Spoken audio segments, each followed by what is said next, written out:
Speed. Marker. And action. This podcast is being recorded at the Motion Picture Institute, the oldest film school in Michigan, training the next generation of filmmakers today. Check out the website motionpicture.edu and schedule a tour now. All right, and we're back to the show, guys. Welcome. And today I have a very, very fun guest for us, Rob Winkworth, a talent agent with 15 years of experience. Also runs now the new Wink Talent Agency, which you can find at winktalentagency.com, as well as you're the Director of Education here at MPI. Correct. Yes. Sir, it is a pleasure to have you. It's a pleasure to be here. Yeah, thank you. Let's understand the world of agency, the difference between an agent and a manager, and what people need to expect if they're trying to find work in the local scene. So, without further ado, let's talk motion picture. So, first off, what is a talent agent? Sure. A talent agent is a protector of the talent on a job. The talent agent is specifically responsible for making sure the protections are in place for that talent on the job that they're working. So if talent is getting paid, which we would normally assume that they are, that the pay rate is appropriate for the job that they're doing, that their contract is in order, that they're protected from doing anything that's uncomfortable or that they don't feel is appropriate, and then that they do get paid after doing the job, that the money is collected and then they receive it in that sense. So the talent agent is really responsible for being that kind of the broker between production and the talent. So how would that differ between a talent manager? Sure. A manager is responsible for a talent's career. So in broad strokes, they're worried about, does the talent have a good headshot? Do they have the training that they need? Are they tapping the right branding markets for themselves to kind of move forward? So a manager is really more concerned about the talent being the best they can be, while the agent usually has a more just kind of business relationship with the talent. It's usually just contractual and things of that sort. In Detroit, I do some management as well. It's kind of part and parcel with the job. But in like LA and New York, it's, the broader markets, those things are very specifically defined. And there's, and talent agents actually rep a much fewer number of talent because the nature of that business is way more contractual and business in its relationship. Okay, yeah. So at a local level, those roles kind of get amalgamated is what I'm understanding. Yeah, absolutely. But then when you're talking about like the specific roles, from my understanding now, a talent manager is the person who's in charge of making sure you're good. Mm-hmm. And then the talent agent is to make sure that you're being treated well and stuff like that. So when it comes to contract negotiations, what is the first couple of like things you look for in a good contract? Sure. There's kind of two components of when a talent works on a job. It's usually they get paid for showing up and working that day, which in commercial parlance we call that like a session fee, and in film you might call it like a day player or someone like that who just gets paid for showing up and being a part of that day on set. So there's that standard element to it. And then there's usage. How is that spot going to be used? And then how will the talent be compensated? So I'm going to run that commercial on television, local television in the city of Detroit for a year. So then the talent is also owed usage compensation for running that spot for a year. And if they use it again, then the talent gets paid again. So those two main components of a contract are important. The session fee, the time spent for the talent, and then the usage fee. How do they get compensated for the use of that spot? Or if they receive residuals from a film or whatever the case may be, that you have those, at least two major components exist within a contract with a talent. And those range. And there's a lot of actually, one of the more interesting concerns these days that exist is the phrase in perpetuity, which, means forever, right? Yeah. And usages are often start in negotiation at in perpetuity. Production really likes in perpetuity. They don't ever have to pay someone ever again. They pay a one usage time and it's possessed in perpetuity. But then that means that obviously gets abused in a variety of different ways. So that's a big challenge in a lot of ways for agents these days and for talent, is how to negotiate around what in perpetuity means and the challenges for that. Okay, that takes me to something I want to know. Who's in charge of tracking when something plays again for like royalty fees and so forth like that? Right. How do you know when something plays, especially today when there's so many means of it being played Right. on ads, streaming? How do you track something like that? Right. It's usually the grandma that lives in Virginia kind of thing that says, "Oh, I saw you on the TV again," as a year later that actually helps you track it. Okay. In So a lot of ways. It isn't like a forum that's specifically. No, there's not. Except for SAG, like things that go through the union, through SAG-AFTRA, those things are regulated and they're tracked and they're people pay attention to those things very, very strictly. And so when things are union, there's this great added layer of protection for folks to get their residual payments, their reuses and stuff like that. In non-union land, it's way more just loose and goofy and old, Wild West kind of thing. So, it's dependent on you kind of, as a talent, keeping track of when your things aired and how long they were supposed to air. So if I was in a commercial and I know it had a 1-year use, and then, again, literally like my buddy calls me and said, "Hey, I saw you, 2 years later, they saw me on a YouTube ad again." Well, if I remember that was a 1-year use, then I call my agent and I say, "Hey, apparently my ad's still being run. Let's go see if we can collect that usage." So it's very much on my shoulders as a talent to figure that out, because there's no way I as an agent can keep track of those things. Because you service so many people. Right. And you as a talent are you have this resource of people that see you on stuff and they recognize you on stuff. So I would say most of, those kind of things that sneak through the cracks, a lot of those references happen because of the talent's family or friends alerting them to the fact that it is being reused. That's so interesting. Yeah. You would think that there was like some sort of like algorithm that every time your face pops up, it's, Right. but I don't think we're there yet. I don't think we're there yet. And the fact that you have to somehow be informed, I think it shows the importance of a good contract. It shows the importance of having someone who bats for you. Mm-hmm. What are the things that you see in a contract where you're like, okay, this is a red flag. This is something we need to be worried about. This is something that we cannot go forth because of. Like, what are those flags for you? Yeah, it's that perpetuity usage. That's one. Like how that usage gets handled, and how we can keep track of it. That's a piece. Another one is like how, like how edits get used. So if I go in and I shoot for a day and they make one video out of that spot, I get paid a certain amount of money. But a lot of times the company will take that and they'll make a 30-second spot, and then they'll make a 15-second spot, and they'll make a 6-second spot. And they're going to all play in different venues, because on digital media now you have a broadcast commercial, but before YouTube it's going to be a 6-second thing and all these different things. So they can edit that and break it down in a variety of ways. So those are really 3 different commercials, though, that 30, that 15, that 6. So does the talent get compensated for those things, right? Or is it part of the package? So that's one thing we always look for. Time on set, how long are they going to be on set? What are the conditions for them being on set? What are the guarantees? A lot of those things we have good relationships with the producers we work with and the agencies we work with. So those are all very trustworthy, and we understand what's going on. It's when we don't know people, we want to make sure those things are kind of very clear and specific and stuff like that. So if a video was shot, it was like a 5-minute video, and the package and the contract that was all agreed on was just for a 5-minute video, but then the company that owns that video decides later down the line they want to make snippets, like you said, and create reels or whatever, would that be a breach of contract? Depending on what was signed in that contract? Yeah, depending on what that contract was. And if that was the case, let's say the way the verbiage was written, it didn't say that, it didn't exclude that being a possibility. Right. So now with that now being a thing that you have to face, how do you reach out to that company as an agent and say, hey, this is a breach of contract, my client needs to be paid or, compensated? How does that process go?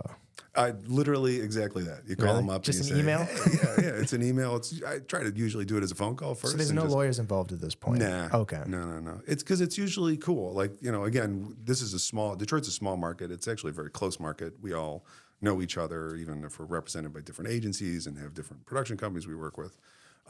We all know each other. And so we have very good relationships. It's easy to pick up the phone and talk those things through. And everybody wants to be, generally speaking, everybody wants to be good, right? We want to honor our talent. We want to respect those things. And so it is usually just an easy phone call and let's figure some things out. And it doesn't happen a lot, but it does. So, okay. With the importance of how small our community is, I guess it all comes down to relationships. Yeah. Can you give me some idea of like how important relationships are with like casting directors and so forth like that? Like how important does that play out? Oh, it's huge. Yeah, it's huge. It is, excuse me. The Producers, all that kind of stuff, trying to secure opportunities, I assume, for your talent. Yeah. No, it's from a talent perspective, your relationship with everybody in your community is a very big deal. Directors and producers and casting directors have remarkable memories for people, and they're collectors of people in a lot of ways because they need talent for their jobs, right? And so I collect these things in my mind, and maybe I don't use you for this specific job, but I'm thinking about you for the future all the time. Like that's a very consistent thing. So if you are very respectful of that relationship, if you continue and have good relationships as it goes along, even if you don't get work as a talent but you're there, you show up, you're friendly, people remember you, and that always pays off. There was the talent we have that, was working with a specific company for years and years, and it would audition and would never get a job,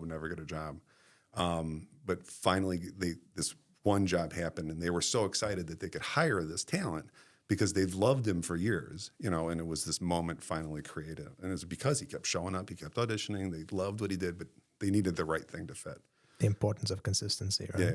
Yeah. So that goes a long way. So it really does. It's that you're there, you show up, you are consistent, you look like your picture. That's one of those talent things that happens a lot. Like, the picture I send in for this, and then I show up on set, they're the same thing.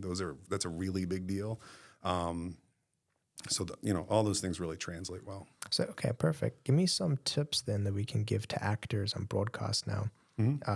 So that if they're going to be approaching an agent or approaching an audition or something like that, what is important? One is having an up-to-date headshot. Yeah, that's important. It's important. Yeah. And what are the other things that they should keep in mind or start preparing if they want to get into this line of work? Sure.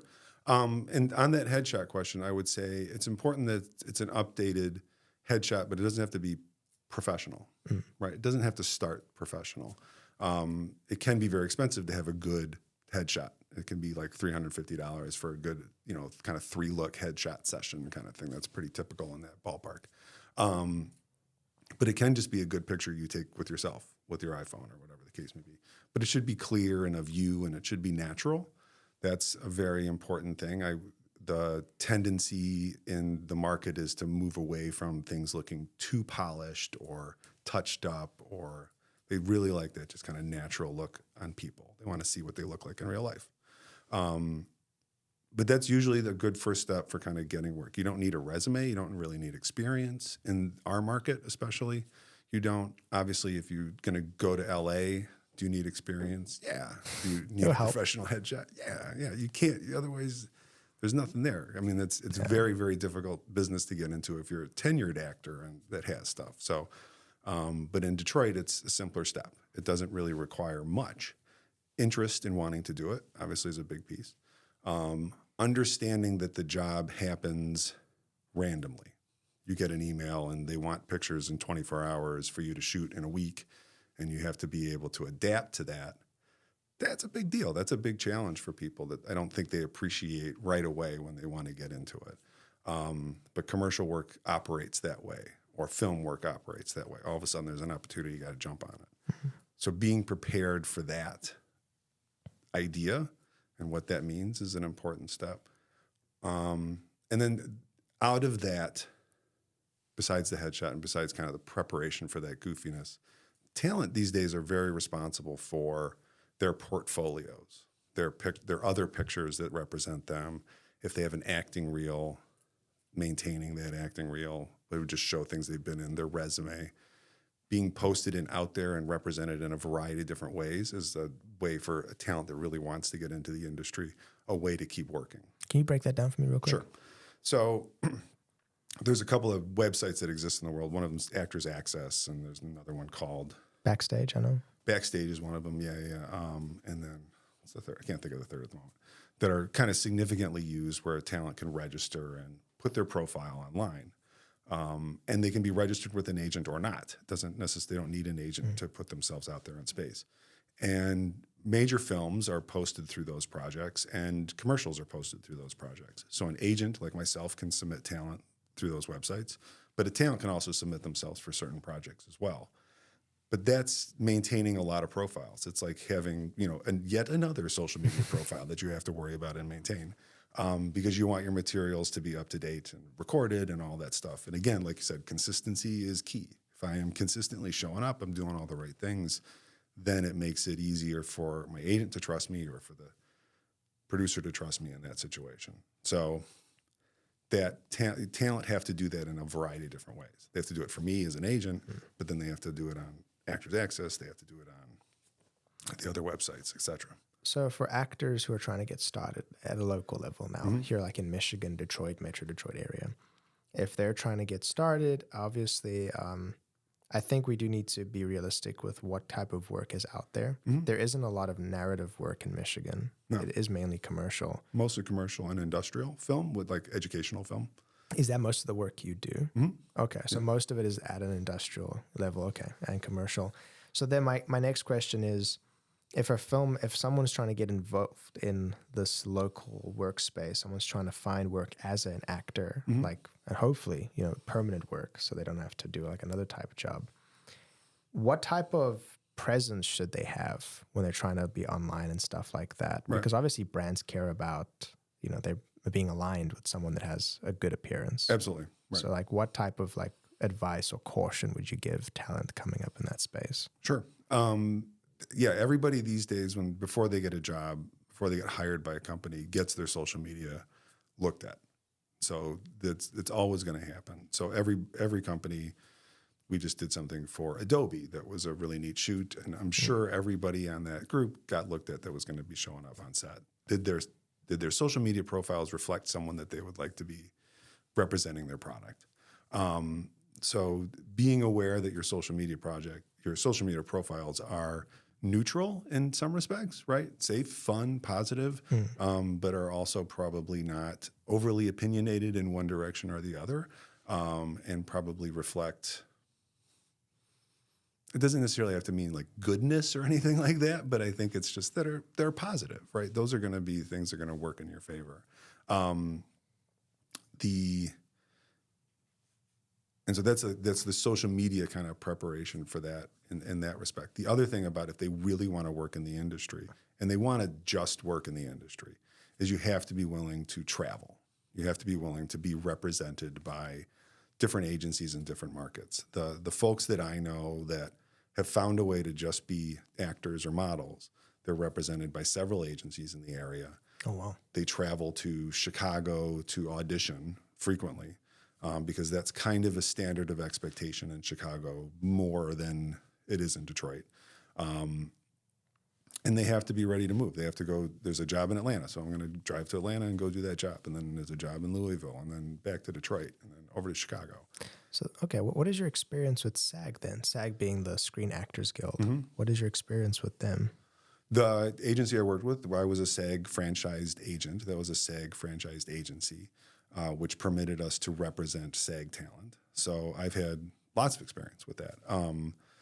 The SAG is a great organization to kind of help us out, and they definitely kind of create the standard about where, like those things we talked about, session fees and usages and how the industry should treat those. They definitely kind of create the standard for where everybody wants to be. So we base a lot of rates on what SAG sets and sets the tone for things that go around. And the other thing that's kind of happened in Michigan in the last 6 months is that we were a right-to-work state, and now we are no longer a right-to-work state, which means there was a time there where you could, as a non-union talent, work on union jobs and never have to join the union. That's changed now. So now in Michigan, if you work a certain number of union jobs, SAG-AFTRA jobs, after 2 or so, you have to then join the union, become a member of the union to continue working those jobs. And so that's great. That's a very exciting thing. It's really great for the union. It improves the number of people that are members of the union. And it really does kind of raise the standard of performance and quality that happens in the work. So SAG is a great standard to aspire for. It's something we want to be patient for. Talent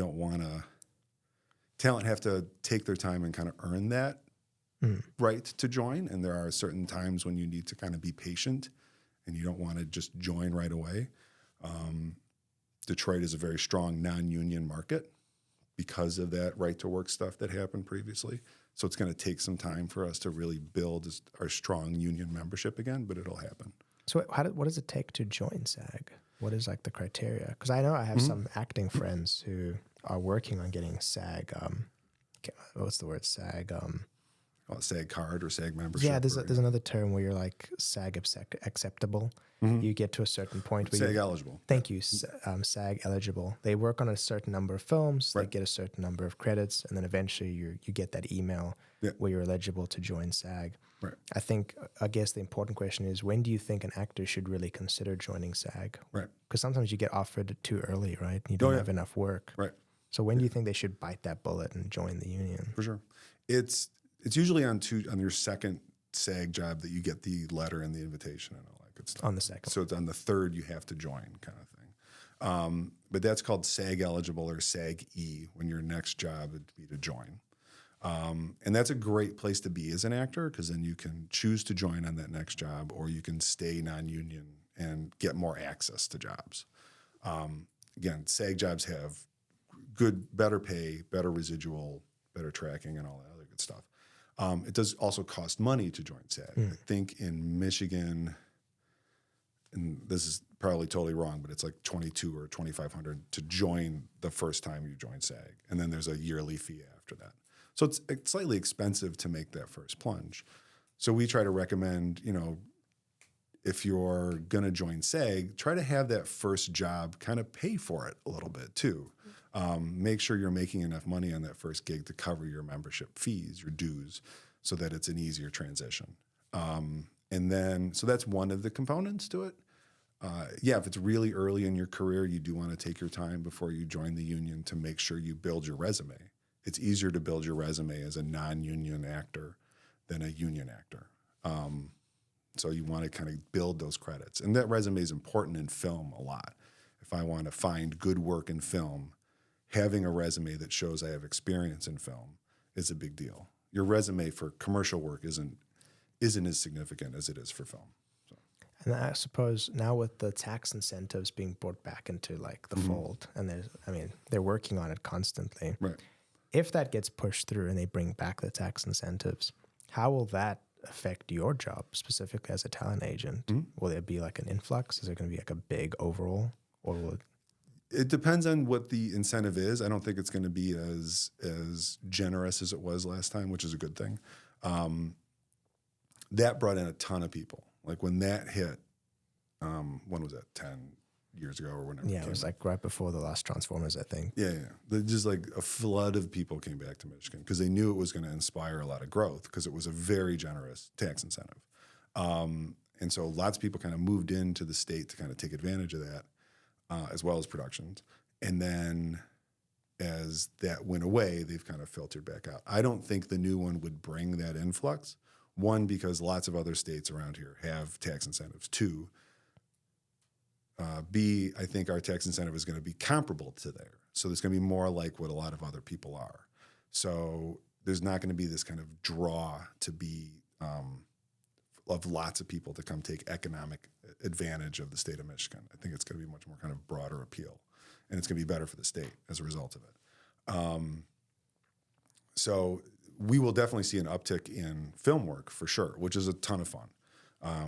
Film is always a blast to kind of do and be a part of, and the talent absolutely love to be in film and TV as much as possible. So, and there's just not a film TV industry in Detroit or Michigan, really. It's very, very small, and when it happens, it's not at the economic level that, it would be if there's an incentive here. So. Gotcha. And when someone's looking for an agent specifically, I'm assuming from my own experience, it's as simple as you go to an agency, you introduce yourself, you describe what you're looking for and what you think you want to do, and then the agent kind of starts preparing your career card in a sense, like playing out, okay, this is what you can do, this is what I recommend you go for. So in your experience, when does that happen? When do you have people come in most? And when do you have to start reaching out to people? Do you ever have that experience where you're doing like a commercial or a project and you're like, okay, I have to reach out? Does that then go to a casting director? I just want to see how you guys find talent essentially. Right. In Detroit for us, we take submissions year round. So we don't really have, LA and New York are a little bit different. A lot of things are kind of oriented around broadcast television and when shows get released and stuff like that, about when membership in agencies changes. But in Detroit, we kind of take all the time. We're always open for people to submit to us. And it is literally like, go through the email or through the website and submit interest in joining. And that's most of how we kind of do when we get jobs or we get offers for work for talent to be on jobs. That's usually who we use to submit for that work, is just who's already registered with us. There are occasionally jobs where we have to reach out and see if there's other people in the community that haven't contacted us to see if they're interested in being in other work. So, that happens. So we had a commercial that we're working on now that's looking for someone that's pregnant. And that's a limited number of your population, right, at any given time. There's a window. Yeah. So it's we've had to kind of reach out to people and see if they knew someone or kind of make connections and to try to find other people outside of our group that maybe would be interested in being a part of this for that specific role. And that changes. Commercials are these days, if you watch a commercial and you don't see diversity, it's very strange now. There's an incredible reflection of what our world is like. And so, those are always consistent demands in commercials is, let's see diversity. Let's see a variety of people and a variety of different looks and styles and voices and all that good stuff. So making sure we're also representing a diversity in our group is a really important piece. Awesome. Yeah, I think it's also important because a lot of people don't understand that they have great potential to get into this line of work. Yeah. Because at least from my experience, you speak to the broad populace, and a lot of them they expect the commercial, even commercial filmmaking, to be like, oh, that's filmmaking. You got to be like an actor and have experience. And a lot of the times, companies are looking for your average Joe, someone to put there who's natural, who reflects that way of life, and that's a very important thing. And I know that it helps to have acting experience. And I know here at MPI there is an acting program. I don't know if you can give me some more details on that. Sure. The one that I believe you're in charge of it. Yeah, I teach in it. So we have a couple of workshops for acting that we have. One of them we're hoping is kind of, and I think it's starting in the next couple of months, is like a very intensive kind of film acting class where it's on set. We're shooting film every day, and then we're working on technique around that in a pretty film intensive thing. And I think we're a school that's made to do that for an actor. So I think we're also the only one in the area that's kind of approaching it in that really intense, tactile way where you're not just in a black box kind of just working on stuff. You're on set and you got a cinematographer, you got lighting, you got sound, and you're working on technique. Plus we'll have, you'll have real footage out of those things and there'll be kind of other things that the actor will get out of it. So that's pretty exciting. So we're looking forward to that. That is, film acting certainly does require technique and practice and stuff like that to kind of get comfortable at it. But it is, in smaller films, you can kind of work your way up to those things. You don't necessarily have to have tons of experience. And then commercial acting, you're right, doesn't require a diverse resume. It's just kind of some basic knowledge you can kind of figure out pretty quickly. And a lot of times it's very natural, just who you are as a person. But it does require exposure therapy. And by that I mean, like this here in this like suite, it can be sometimes intimidating. We're used to it because this is our line of work, right. But like the lights, the microphones, the cameras, that can be a lot and it can be overwhelming to the average person. Right. And so I think something like what MPI is offering with these workshops, especially with somebody you at the helm who has 15 years of experience with talent, I think programs like this are very, very important because they allow people who are considering this and haven't actually thought about it or just want to see what it's like to really have like a means of, again, exposing themselves and being like, okay, how do I react to this? Right. Am I a run or am I going to fight type of person? Right. And my own experience, because I've worked with some agencies when I was a lot younger, when I still had hair, right? I have to update my my headshot. But it's like, I know that at first it can be overwhelming, but programs like this where first off, you're not in a actual commercial, so it's not like it's going to air or anything like that. So Right. that takes a lot of the pressure off. Right. You can just express yourself and see if this is for you. Right. And there's numerous programs, but I know MPI, especially if you're going to be at the helm of it, that's something worth looking into. Yeah. But now sidelining that, something that I also think is important is if someone is looking for an agent and someone right now is in the acting game, they've found that they want to do this and they're enjoying it, what is the first thing they should look for in an agent? Like, what is that? What should they be looking to avoid and then looking to find? No, for sure. And that's a real important question. It is there's unfortunately the industry is designed to take advantage of hope, you know? Okay. Right? It is part and parcel what goes along with it. So there are people out there that sell the promise of hope, and you have to be very careful about what that means. There are some charlatans, yeah. Yeah. The one thing that I always recommend is that it shouldn't really cost you anything. A talent agent isn't there to make you pay for anything. A talent agent only makes money when you make money. So if the actor goes and gets a job, then the talent agent takes a portion of that. But there should be no major requirements of cost to be a part of an agency. The actor is really making that investment in the agent, and the agent needs to respect that. So if there's anything more than like $50 to join or find a talent agent, then you have to be very suspicious. That's the first thing. So it's like, is there cost involved? Or does it just not feel right? If it doesn't feel right, it doesn't feel right, you know? The second step, then, I think it's always good to look for something that an agency that has SAG affiliation. So the SAG-AFTRA franchise is something that agencies will tout for themselves and is a way of creating further legitimacy for that agency. It's not 100% protector, but it is one of those things that kind of says this agency works with SAG projects. They represent SAG talent. They know how the industry works. And then SAG also has restrictions on us as agencies about what we can do and what we can ask for as well. So it's another layer of protection for the talent. Okay. Yeah. I guess now, considering you've just opened your own talent agency, what is like your goal and mission statement? What are you going to strive to do in the local space with that agency? Sure. We one thing we've kind of learned and by opening our new agency and kind of the transition we've gone through is that our relationships to our talent and our production clients it's very intimate and heart-touching relationship. We feel very engaged with it, and it's very important to us. And so we want our new agency to be very engaged with our talent on a regular basis. And we want to listen to them, and we want them to be a part of our agency. We want each of us to invest in each other in as intimate as we can in this business, because it's acting and performing in that sense it's incredibly vulnerable. And we want to respect that and understand that because we do, and we want to make sure our agency reflects that as much as possible.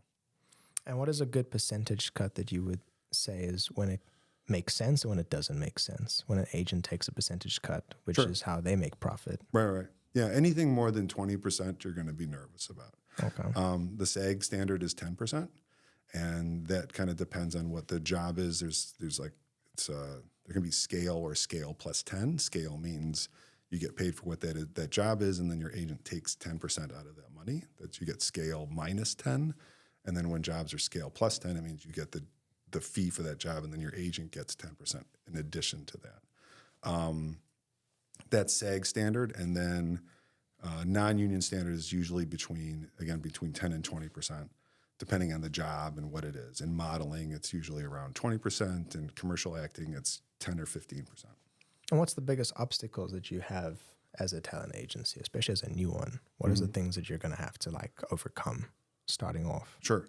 We know that the first one for us is just kind of re-engendering trust in our talent.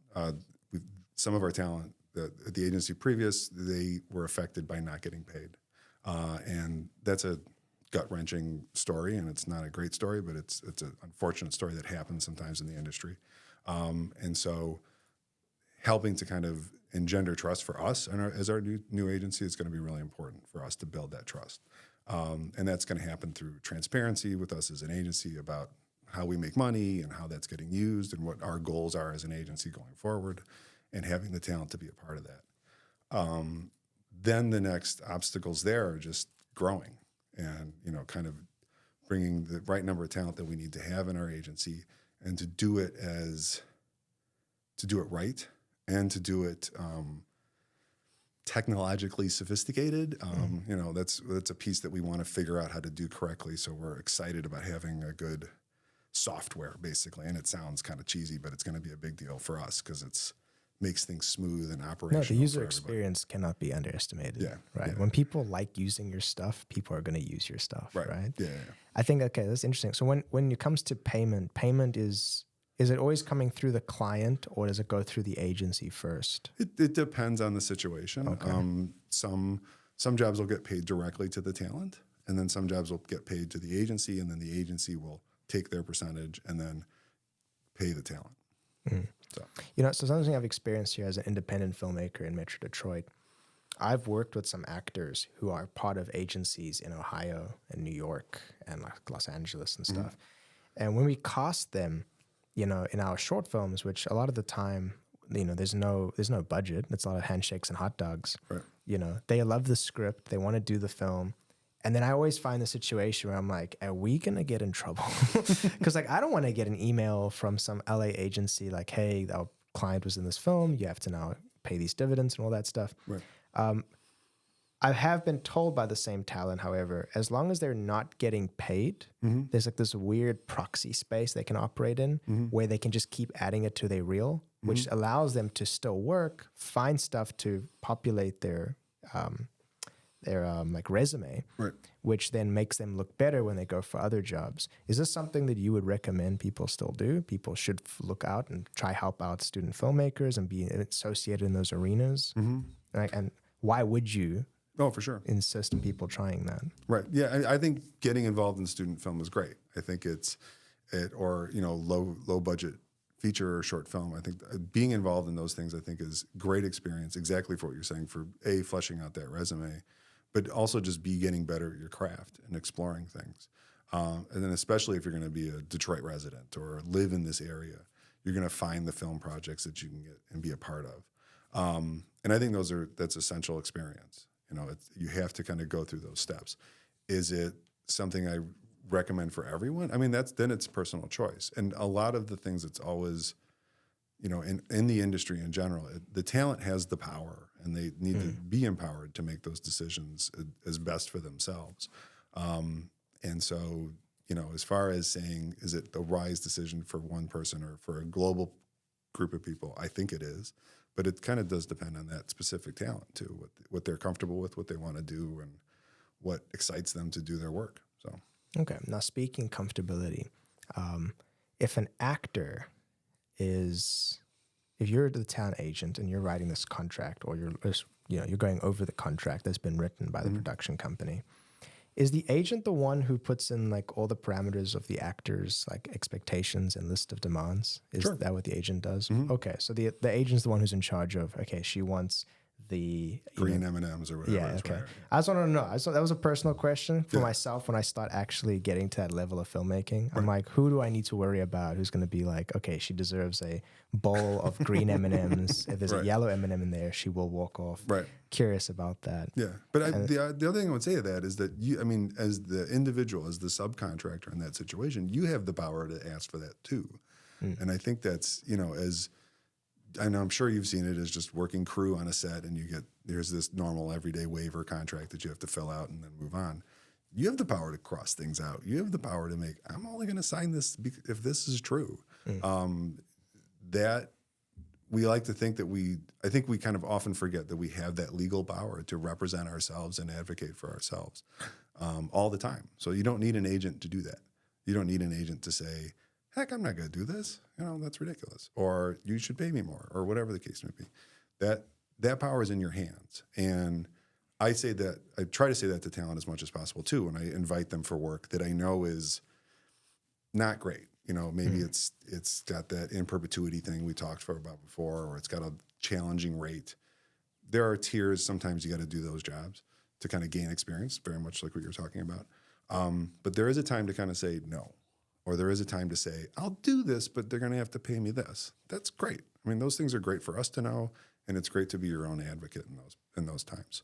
Yeah, and I guess specifically for talent out there that has, that wants to try and make a career out of this, it's important to get exposure. It's important to experience yourself and learn.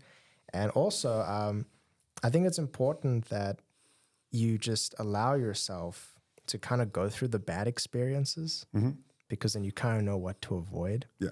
And I mean, my own experience with agencies and so forth, I always found very strange contracts where I was like, this doesn't make sense, right? And this is a very different market where I grew up, which is not here in the States.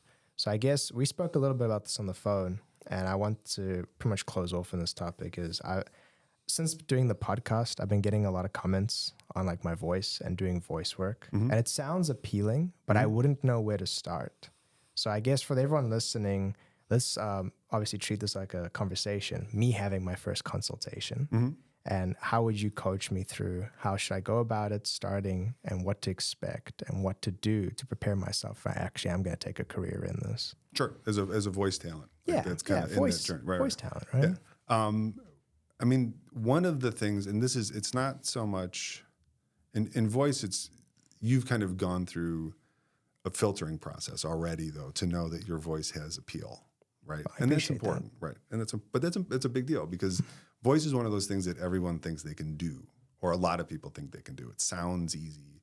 I can read copy. I can do something. I have confidence in myself that I can do it. And once you get behind the mic and you start to record or you start to read copy, it's way more challenging than one would expect. For a variety of different reasons, but there's components to that are challenging.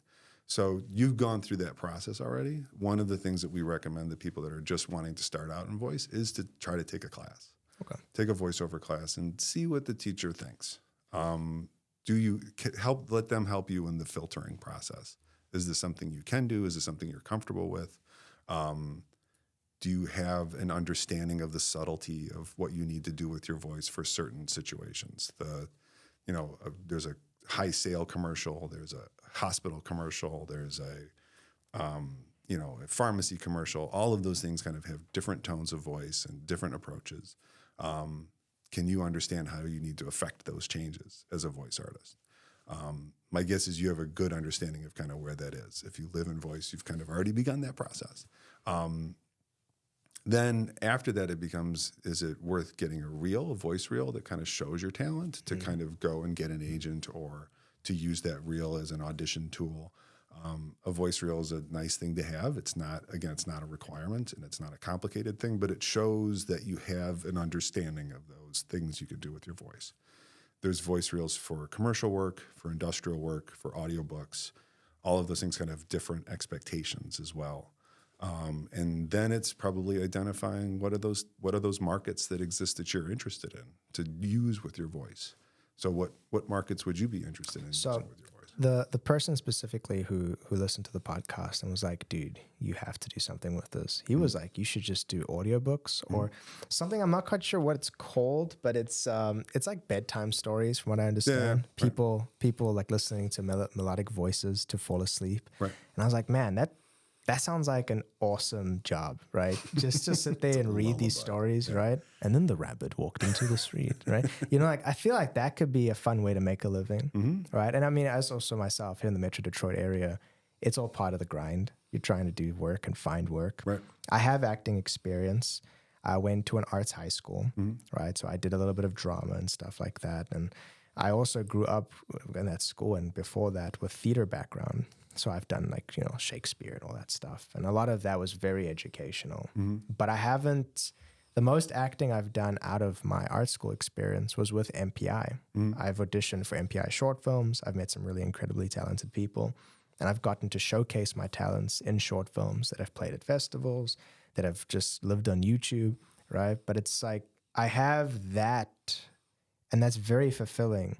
I'm not actively pursuing an acting career because when it comes to acting in me, I really care about the filmmaker I work with. And that has been my biggest obstacle that I can admit, my self-fulfilled weakness, is it's very hard for me to commit to a project if me and the filmmaker aren't on like the same wavelength. Right. And that's, I mean, I've been very blessed to work with people that I do connect with like that.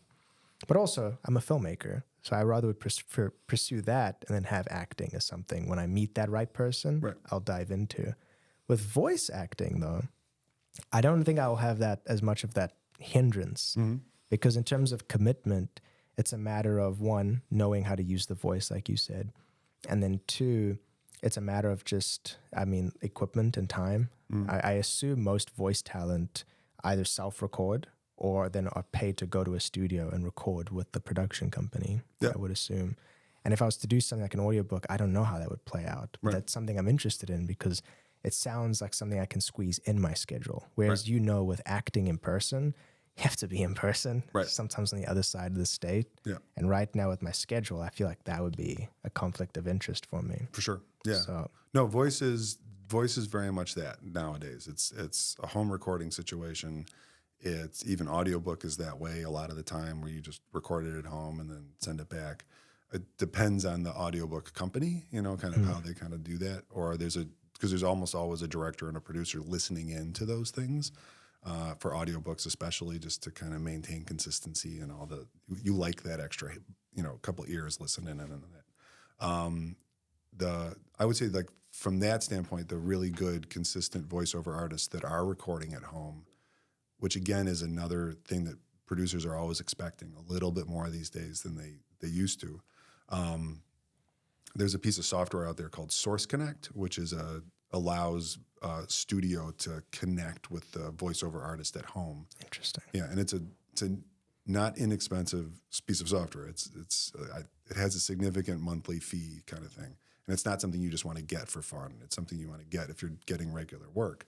But it is one of those things that enables studios to connect with a voiceover artist to do whatever gig that they're doing, and it records direct to the studio, which is the nice thing. So, okay, no, I appreciate it, and I mean this is a conversation that I want us to obviously continue. Yeah, because I'm quite serious. I think I have a shot here, right? You got to do it, man. You got to put it out there. Absolutely. But I would like to give you the stage now. If there's anything, I know you've just started this agency, and perhaps you want to speak to whoever's listening at large about the agency, and they can hear from you exactly what to expect if they were to sign up with you. Oh, for sure. Yeah, would invite anybody to apply to our agency that's looking for representation. We are again very open. We're always looking for everybody. We have no kind of restrictions in what we do, and this is for kids all the way through retirees and whatever you're looking to do. We are open to everybody and regardless of experience. And we try to provide the most personal service we can to kind of explain what it will be and what the steps are and how we can help you out. We don't have a location yet. That's something we're still working on. We're putting things together very quickly. But we will, and we'll have in-person auditions for people, and they can get to know us, and we'll help people in that process. So we're looking forward to those new things, and please sign up with us. Please contact us. Yeah, and you guys saw how Rob just kind of coached me into the beginning of my voice career. So I think there is no better litmus test. But yeah, and I appreciate your time, sir. Thank you so much. Thank you very much. It was a lot of fun.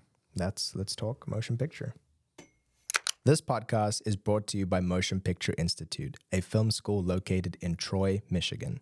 If you'd like to know more about our extensive one-year filmmaking program, please check out the website at motionpicture.edu and schedule a tour today.